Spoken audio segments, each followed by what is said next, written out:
Ini perlu kita garis bawahi kita bersama, Bapak Ibu sekalian.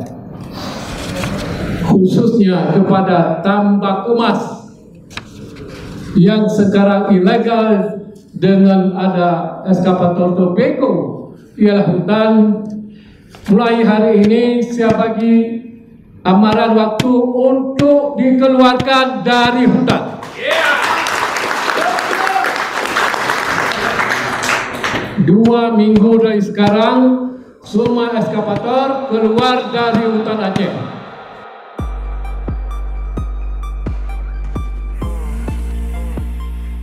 Bagai disambar petir di siang bolong, begitulah peringatan keras Gubernur Aceh Muzakir Manaf atau akrab disapa Mualim kepada pengusaha dan pelaku tambang ilegal di Aceh.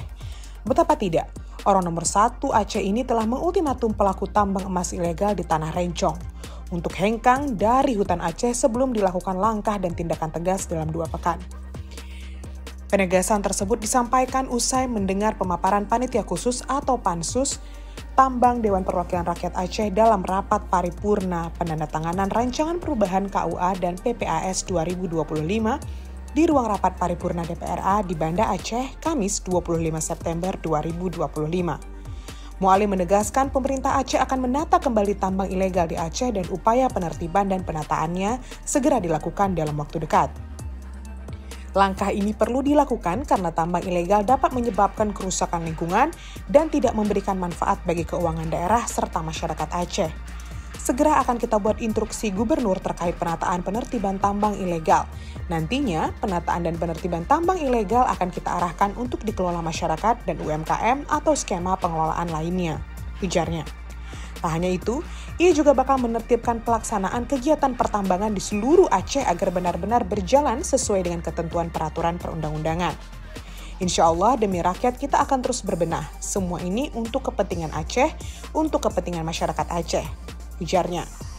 Dalam kesempatan ini, Mualim juga menyebutkan, pemerintah Aceh saat ini telah mendata setidaknya terdapat 1.630 sumur minyak yang tersebar di 4 kabupaten, yaitu Aceh Tamiang, Aceh Timur, Aceh Utara, dan Biren.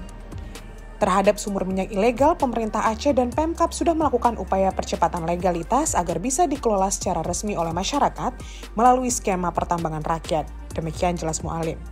Sebelumnya, Panitia Khusus atau Pansus Minerba dan Migas DPR Aceh mengungkap adanya praktik setoran terkait tambang ilegal di Aceh.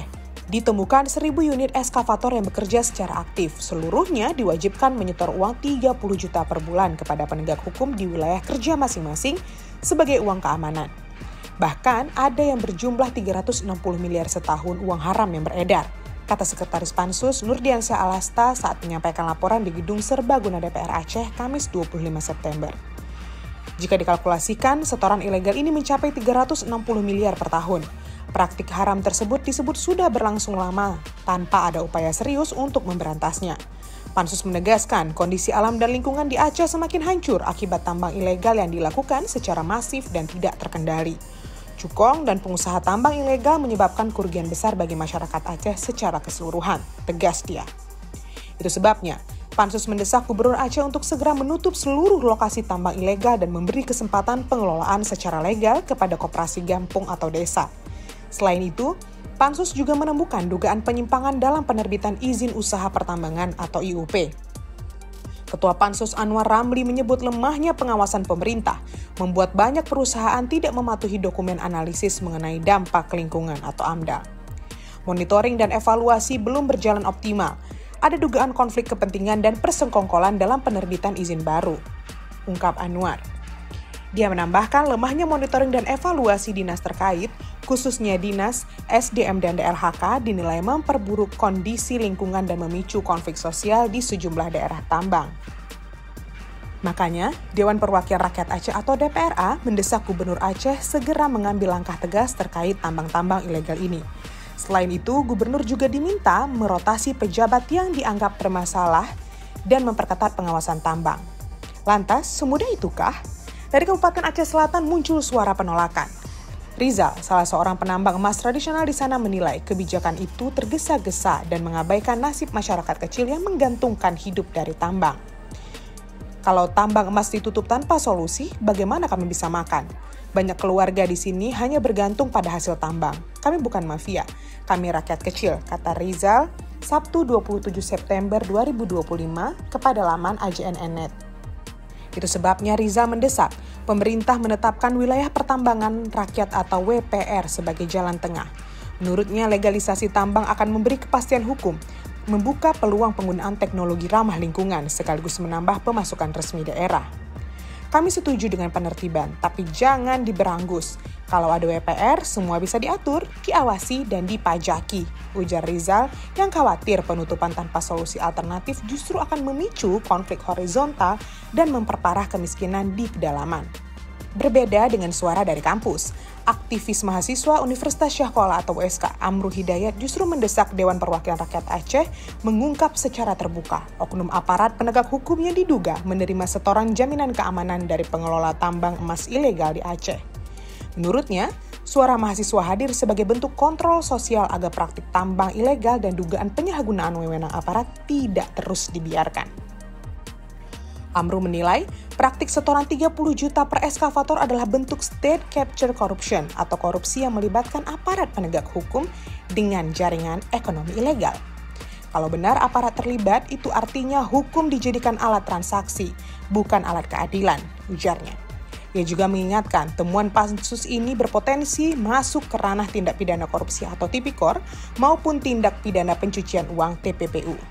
Pasal 5 Undang-Undang Nomor 20 Tahun 2001 dengan tegas menyatakan setiap pegawai negeri atau penyelenggara negara yang menerima hadiah atau janji karena jabatannya dapat dijerat pidana penjara dan denda. Karena itu, dia meminta DPRA merekomendasikan audit investigatif serta menyerahkan hasil temuan ini ke KPK dan Mabes Polri. Jangan sampai rakyat Aceh hanya disuguhi drama politik tanpa ada ujung penegakan hukum, tambahnya.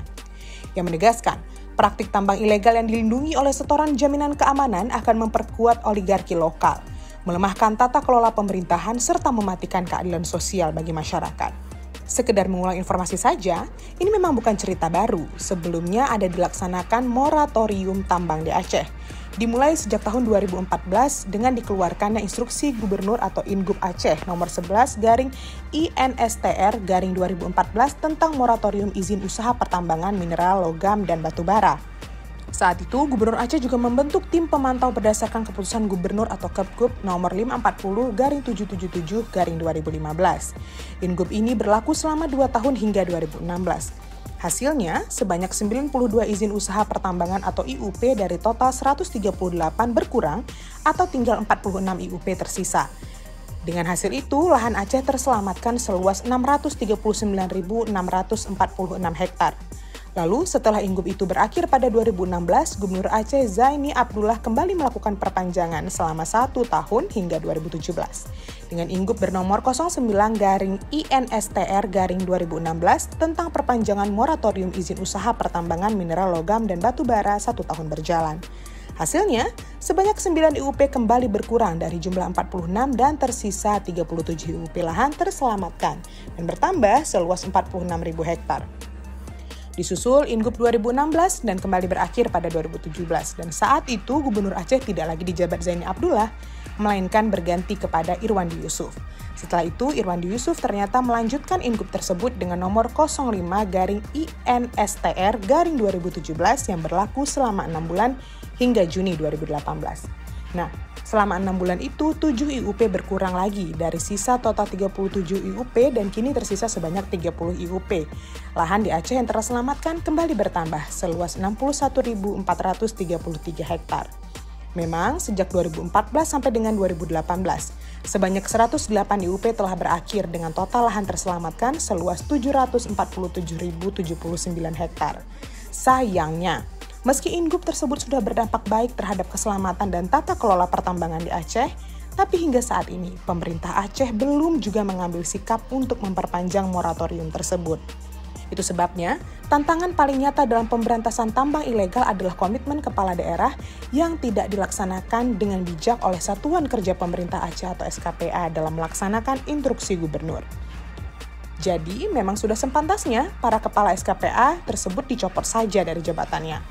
Lalu disusul dengan kebijakan kepala daerah dalam memperbaiki iklim investasi, termasuk maraknya peralihan atau transisi IUP penanaman modal dalam negeri atau PMDN menjadi penanaman modal asing atau PMA. Di sisi lain, penegakan hukum di sektor tambang lemah karena regulasi yang masih mengedepankan sanksi administratif daripada pidana. Padahal, Aceh juga memiliki peluang dalam perbaikan tata kelola. Hal itu terlihat dari desakan masyarakat sipil dan mahasiswa dalam menentang pertambangan yang menjadi perhatian serius pemerintah Aceh. Disinilah, perbaikan perizinan dengan kebijakan moratorium tambang justru memberi kepastian hukum, karena kebijakan itu sebagai salah satu bentuk keseriusan pemerintah Aceh dalam perbaikan hutan dan lahan.